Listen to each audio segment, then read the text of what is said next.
on, everybody. Let's roll up those sleeves and give a little love. Time to lend our helping hands. This is the world-famous Brooklyn Bridge, and just underneath it is Brooklyn Bridge Park, where everyone sits back and relaxes, enjoying the wonderful view. It's also the spot for dogs. Everyone who's anyone uses the Brooklyn Bridge dog run. That is to say, they will, after Helping Hands gets done with it. This is Ertuğrul, who has a fondness for saving the environment and a yearning to see Texas. He'll be joined by former hip-hop head junkie Paul in our Helping Hands venture of the day. Local residents bring their dogs here and just let them go to the bathroom wherever they want to go. So we've installed a new dog run that we're trying to get them to use. And so that we'll be more encouraged to use it, we want to make it look nice. So I have about half a pile of wood chips that I want to spread in the dog run. I need some people, we're gonna divide up, have people putting the wood chips into the wheelbarrow. People wheelbarrowing, people raking, people dumping.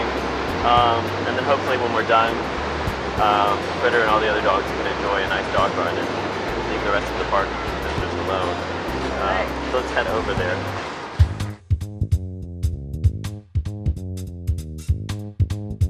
What's a dog run? It's a nice place set aside for people who like to unleash their pets from time to time and let them run free. Really sweet, if you're a dog. It's a nice view. Oh, it's beautiful here. Sometimes run like along here from YM. They have a promenade and you're right before the Brooklyn Bridge. That run down here like through the streets and then cut across here. Nice. Then run down, yeah.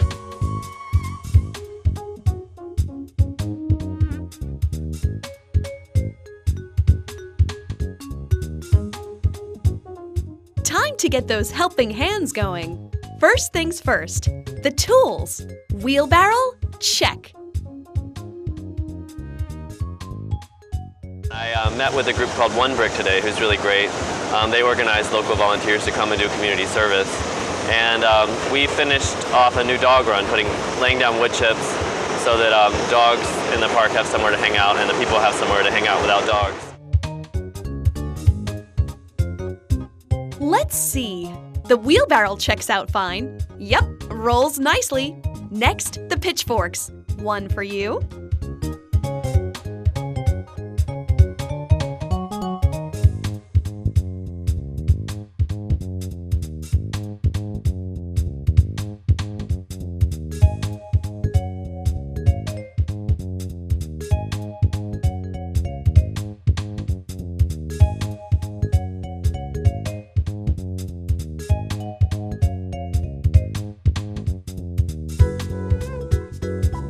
Now the idea is to fill the dog run with plenty of mulch, which has to be carted from here.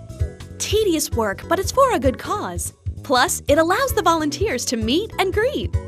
There's Lance, Jessica, and Katie. How did everyone get here? Well, I have a listserv of events around the city, art events, volunteer events that shows up on my computer on Friday evenings, and I would just finish watching a movie and I was surfing around the web and just happened to see the one that said Park Day, Park Cleanup. And I realized, you know, I really don't have anything planned for Saturday morning. Why not? You know, a little exercise, get out, get away, see something I haven't seen, so decided to get on my bike and go over there. You can tell just by looking at him that Paul really enjoys being part of something like this. Everyone does. Few things are as rewarding as giving back to your community.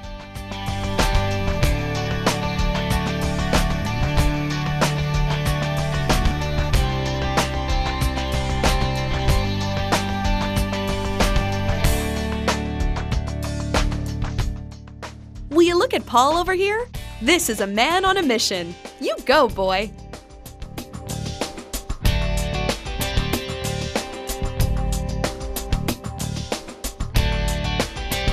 I was searching for community activities online that I can do for my environment. Then I came face to face with a one break organization online. So I decided to see what's up with the project.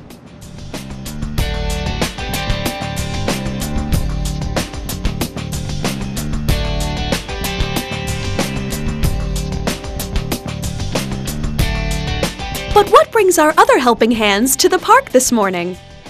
I had no idea what we would do when I showed up. I didn't see the dog park, and shoveling mulch, it's very straightforward when you have the tools. It was very relaxing for me to do something I'm pretty familiar with. Paul, is Texas also hot like this? I always wanted to visit Texas all my life. I wanted to see the cowboys. Well, most of Texas is real humid. Oh, it is? From Austin on, it gets drier. Oh, okay. Houston's worse than this. Oh, wow. Paul, he was very instructive and also a very fun person to talk to. He told us the wheelbarrow tricks, and he told us how parks work, how we should clean up the parks for the sake of a better environment. I've done a whole lot of that kind of work, and I've had crews before, and some of them inexperienced crews, where I have to show them how to do things. And there is actually right and wrong ways to hold a pitchfork and a rake and to get the most out of it. And so I know that when I demonstrate, it's real easy to kind of go, oh, you know, do it that way. And so I wanted to be demonstrative because it feels good when you get it right. You know, you get more done. Is this your first time volunteering? No, I've been with OneBridge for like 3 years. Oh, really? 3, 4 years. I feel wonderful being part of this because it's just another step that I can take to make a contribution to the world, the health of the planet, and the community, and the park, and the city. So it makes me feel wonderful to be part of that. Depending on what's going on, you can say, I'm from India. No, really, I'm from Indonesia. I mean, yeah, Indonesia, yeah. Where do you want me to be from? Yeah. In Hawaii, I had to do that because everybody was like, harassing me about where I was from, and I'm like, you know, it's different because I'm from New York and we tend to be private people. And over there, if they're curious, like they'll just ask you and stare at you. There's no like, etiquette thing. So Just say, I'm from the going nuts. I'm from the world. I'm a citizen of the world. Leave me alone. Have you heard of it? I resort to saying, I'm human. Like, what are you? I'm human. Human, leave me alone. Standard issue human. Yeah, exactly. And you are. Yeah. It was a nice feeling. I got to learn their cultures from them. Bronx is the birthplace of hip hop. Oh yeah, I've heard of that. Do you guys like hip hop? I don't really listen to hip hop, but it's whatever. That's cool. I used to, Yeah, me too. back when I was young and into that stuff. I used to be a hip hop dancer. Oh, listen to this now. Hip hop's got all different things going on. Well, it was like hip hop when it was hip hop and kind of housey, you know. That's when I. When I was in high school, oh my God.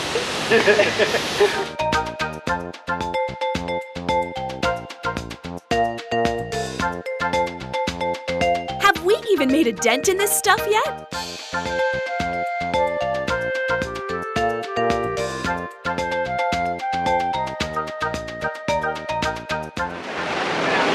How long have you been working as a highway department? How long have you been working there?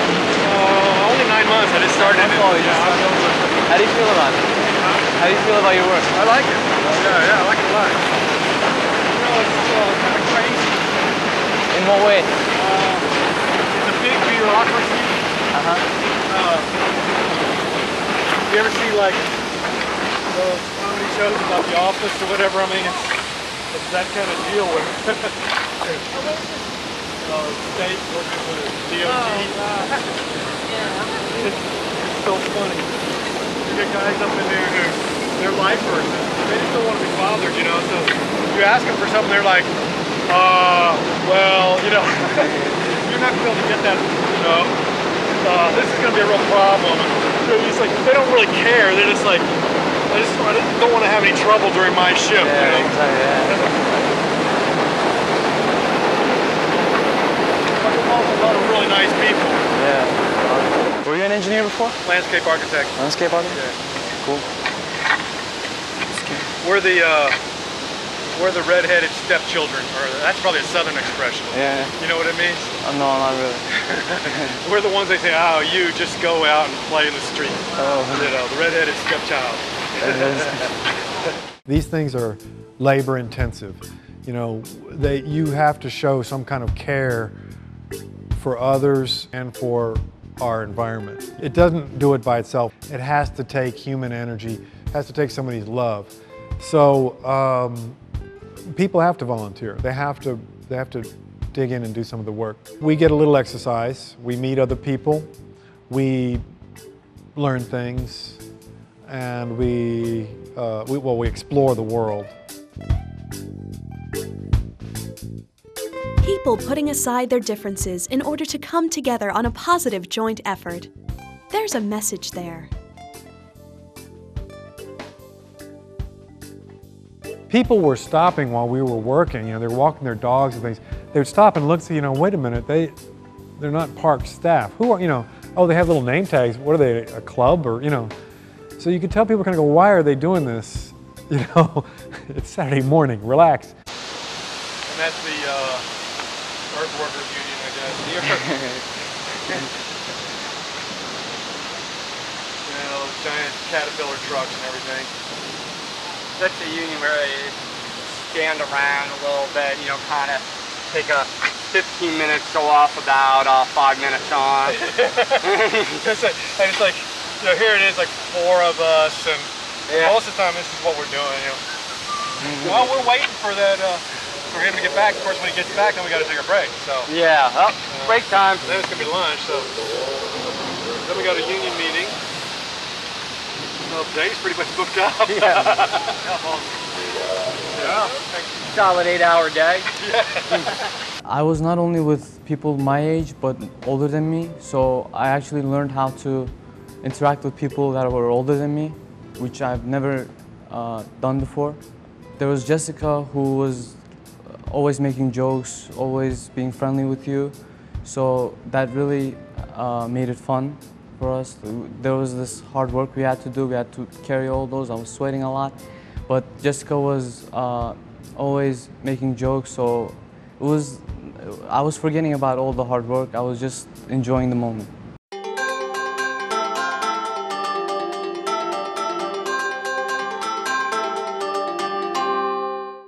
Break time, break time! Time to take a break!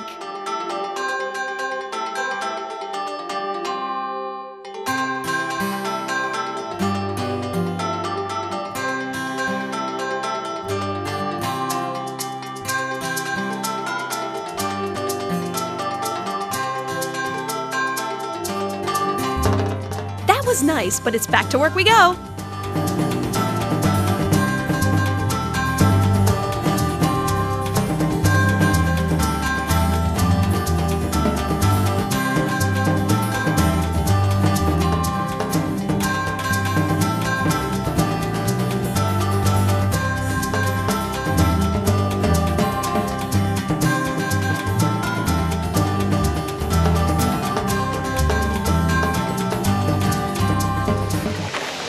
I read in an article recently that exposure to dirt can literally make you happy.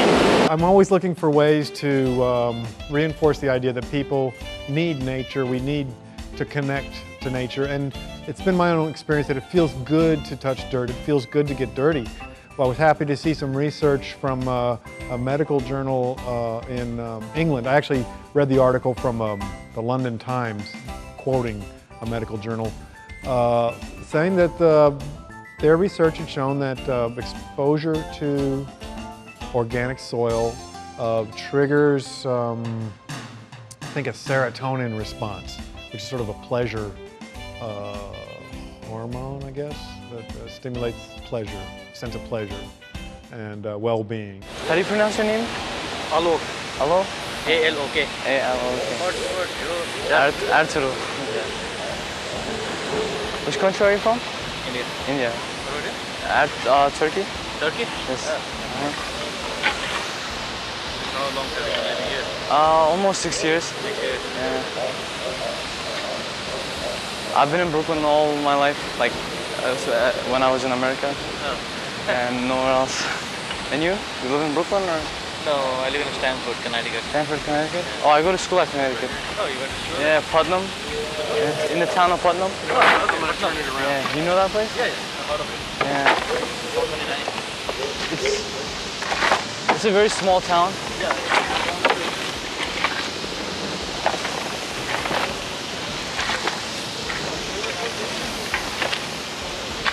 I live here, but I go to school at Connecticut. I live here, but I go to school at Connecticut. Well, I made it once from Boston to Hartford in an hour. Boston is awesome. It's like, it represents New York City, kind of. Yeah. I did a little bit over the speed limit. I did. I've never got the chance to actually do a community activity because the place where I go to school, it's a very isolated place and there's not much things to do besides learning. You don't have the chance to apply to the environment, the things you learned in ecology and other sciences. So this was a perfect chance for me to apply everything I've learned into real life situations. Putnam? The town of Putnam? It's a small town actually. Okay. Did I ever pass Putnam? It's a very small town. Okay, maybe not that. I think it got flooded by like 100 years or so ago. Like it got flooded and they had to cancel it. It was just like Hartford before. That's how civilized it was. But then the flood just destroyed it, so everybody evacuated the place. And now they're trying to rebuild it again. So it's still old. Yeah. Without teamwork, we wouldn't have done it for like the whole day. We wouldn't have finished it throughout the whole day. It was a nice feeling that everybody tried to contribute something to the environment. It was nice, so that didn't make you feel solitary. It was a good feeling to know that everybody was there for you, that if you couldn't do something, they were there to help you. It was an awesome feeling. You want to talk about awesome? Taylor shows up with a very special reward for all of our hard work.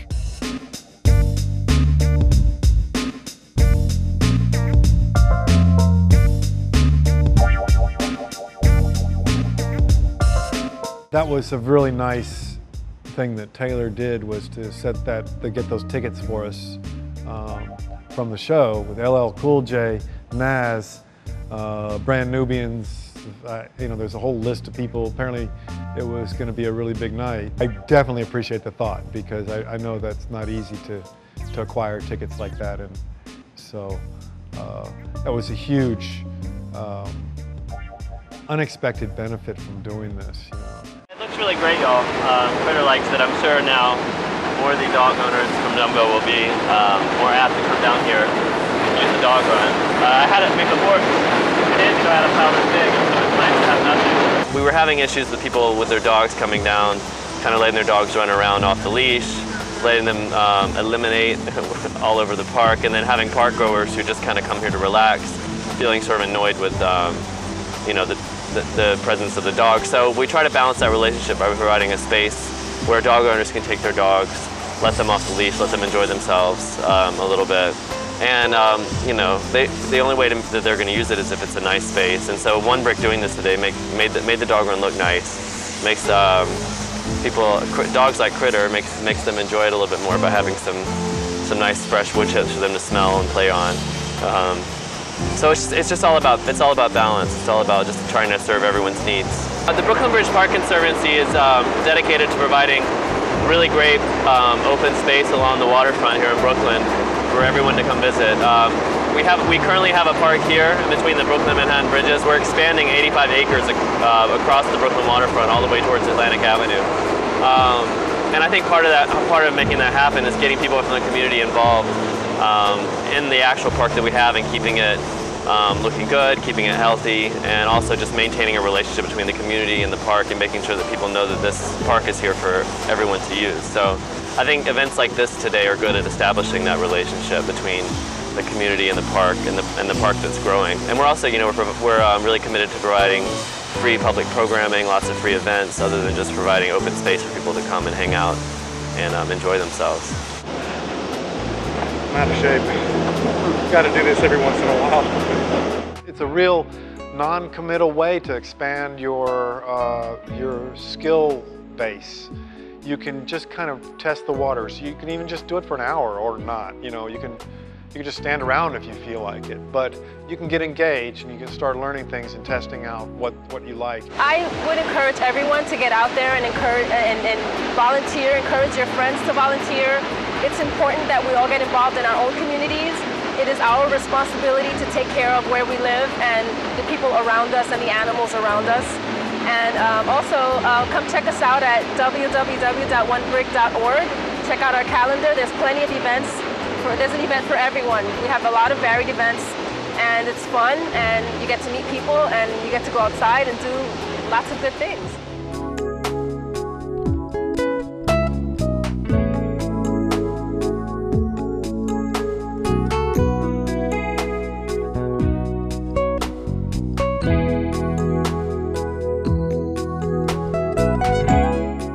Tell me a better way to spend a Saturday morning than with new friends while building a fun place for man's best friend. All it takes is one act of sincere kindness and charity to build a tower of good deeds, or at least a really neat place for your puppies to play.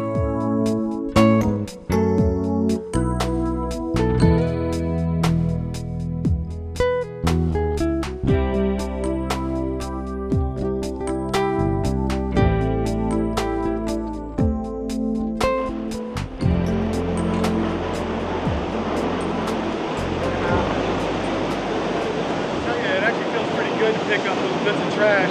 You know, this place is so full of trash. It's like, I'm not a pigletta, but usually it's none of my business. Right now that I'm a paid not paid, but you know, a sole paid volunteer, it is my business to pick up a little bit of trash. So.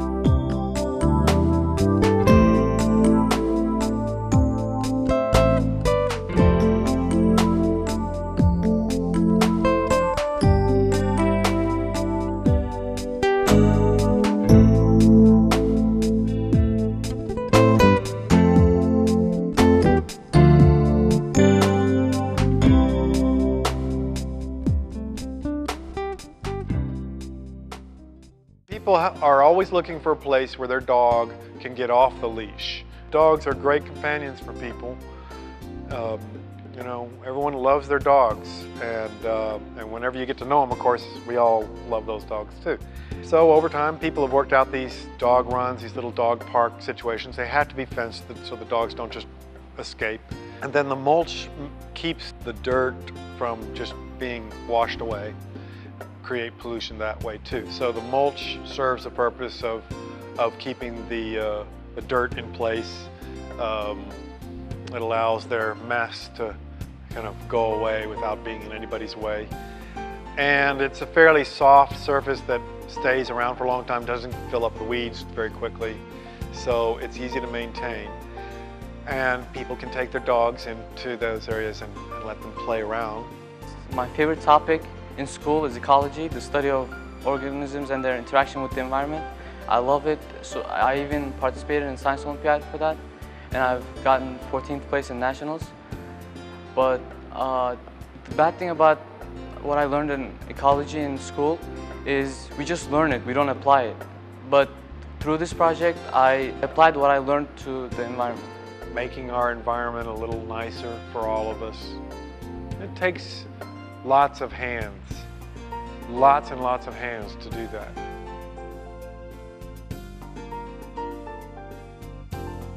A wheelbarrow, a pitchfork, and some dedicated volunteers. That's all it took this morning to help this Brooklyn community, the environment, and even our four-legged buddies. That sounds like a job well done. What do you think? Well, with that, this episode of Helping Hands rolls to a close. Until next time, take care.